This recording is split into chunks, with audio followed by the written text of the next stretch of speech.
Keir Starmer explained in a speech yesterday that he was going to be abolishing NHS England, which is really big news. But one of the biggest things people are talking about is that this could be a power grab from ministers to take more control of the NHS.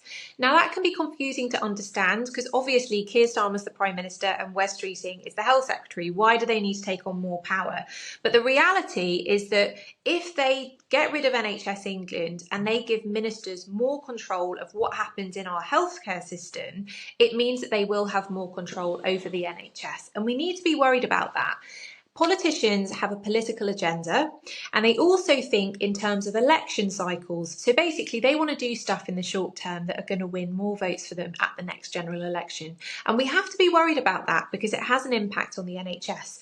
The NHS started in 1948, and obviously since then we have had many governments who have had their own political agenda.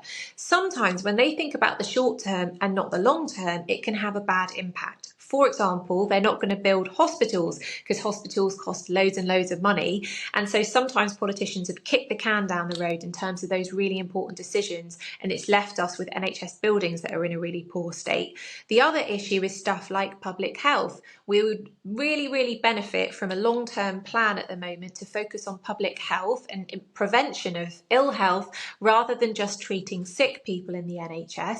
We need ministers to focus on that. But if it's not something that's going to make them look good before the next general election, sometimes ministers don't do the right thing. So we've got to hold the government to account, watch them closely, and every doctor will keep you updated about everything that happens as this situation unfolds.